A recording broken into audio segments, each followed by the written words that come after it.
Xavier Milin, vous êtes directeur financier depuis 25 ans et le CEO de Basix Finance, une entreprise qui propose un service d'accompagnement dans la gestion financière et l'organisation de l'entreprise. Alors vous venez de sortir le 15 mars Levée de fonds, un livre à destination des start-upers, entrepreneurs et intrapreneurs pour les aider à anticiper, sécuriser, gérer et optimiser toutes les étapes de cette phase particulière et stratégique qu'est la levée de fonds. Est-ce que vous pensez qu'une entreprise, toute sorte, a vraiment besoin d'une entreprise telle que Basix Finance ou c'est pas spécialement nécessaire? Ah non, c'est pas. On n'a pas forcément besoin de ce type de structure. L'idée, c'est que à terme, de toutes les manières, une entreprise a besoin d'un directeur financier quand la boîte avance. Après, des ressources de directeur financier. Là, c'est de la ressource de directeur financier en temps partagé.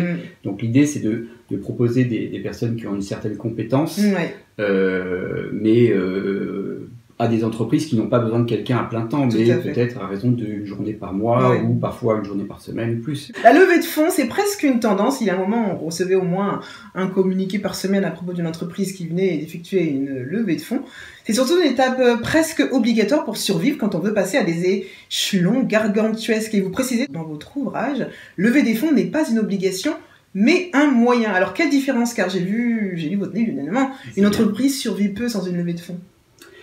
Alors, je suis pas sûr qu'une entreprise survive peu sans une levée de fonds. C'est important vraiment de considérer que la levée de fonds, elle est là pour aider à passer aux prochaines étapes. C'est ça. Plutôt que, comme je peux le voir de temps en temps, des entrepreneurs qui créent leur boîte avec déjà l'objectif de lever des fonds. C'est vrai, Il vaut mieux créer sa boîte avec un vrai projet et se focaliser sur de vrais clients pour ensuite éventuellement lever des fonds. Voilà. Avoir un vrai système de commerce qui va fonctionner et pas se baser sur la levée de fonds. Le meilleur financeur de l'entreprise, ça s'appelle un client.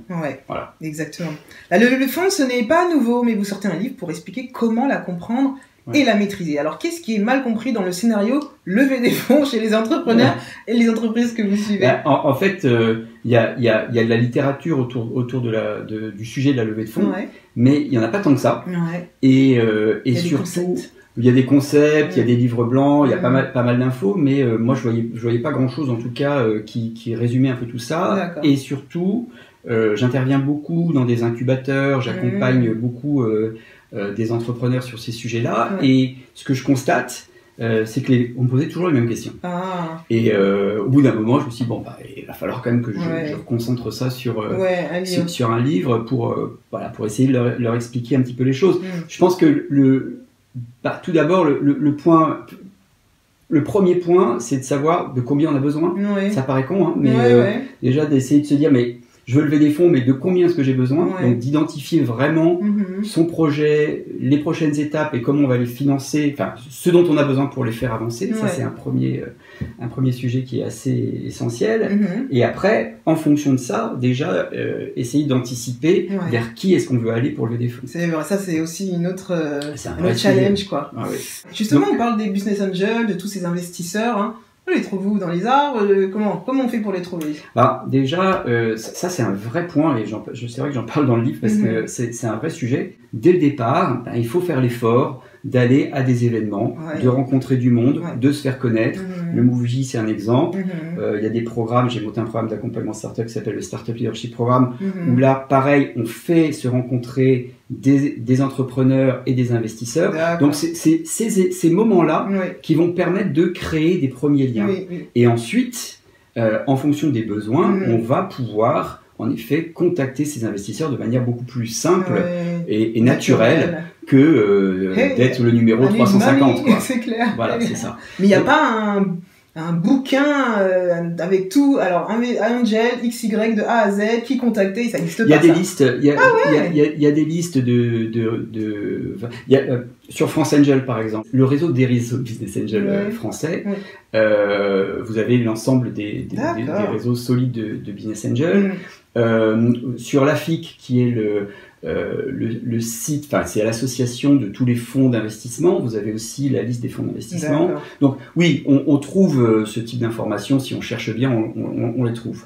Et après l'idée c'est, si on est intéressé par tel ou tel font tel ou tel réseau, c'est d'aller les rencontrer et de voir déjà si le projet peut intéresser. C'est vrai. Alors, une levée de fonds, c'est aussi une grosse prise de risque.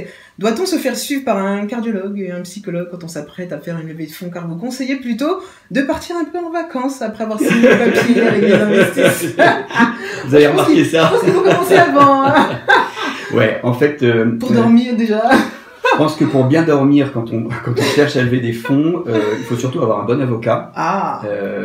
Pour moi, c'est le point essentiel, c'est l'avocat. Ouais. C'est-à-dire que quel que soit, même quand on est dans ce qui s'appelle la love money, c'est-à-dire là où vous faites venir des investisseurs qui sont des gens qui vous connaissent ou des proches de proches, il faut quand même structurer les choses de manière assez sérieuse et donc commencer à travailler avec un avocat à ce moment-là, ça permet aussi de se préparer aux étapes qui suivront avec d'autres investisseurs. Tout à fait. Et l'avocat, son job, il est vraiment de vous accompagner et de vous permettre d'éviter de prendre des risques. Donc pas besoin de cardiologue ni de psychologue. Par contre, le cardiologue, ça peut être utile parce que la levée de fonds, c'est quand même beaucoup de négociations et beaucoup de moments très intenses.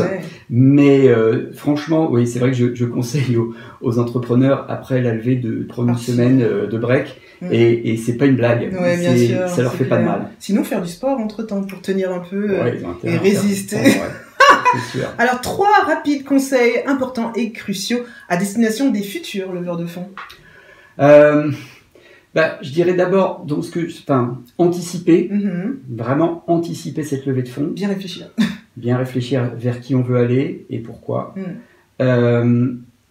Se faire entourer. Donc, on a toujours autour de soi, tu as un mentor au Mouji, il y a toujours des gens autour de soi qui peuvent aussi être là pour aider à réfléchir et c'est toujours très valorisant aussi quand on lève des fonds, ça c'est un point important. Et je dirais garder les pieds sur terre.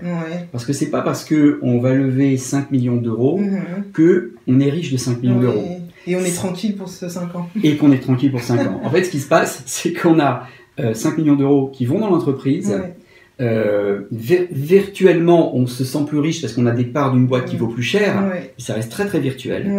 Et l'argent, ça fond très vite aussi au sein d'une entreprise. Et on a fait des projections, on est sûr qu'on va les tenir, mais ça se peut qu'on ne les tienne pas.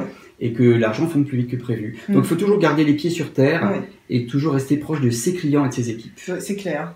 Bon conseil, vous trouvez, Mathilde? Oui, très bon conseil. Je pense que je vais lire ce livre. C'est clair. Je vous conseille aussi parce qu'il frappe dès les premières pages.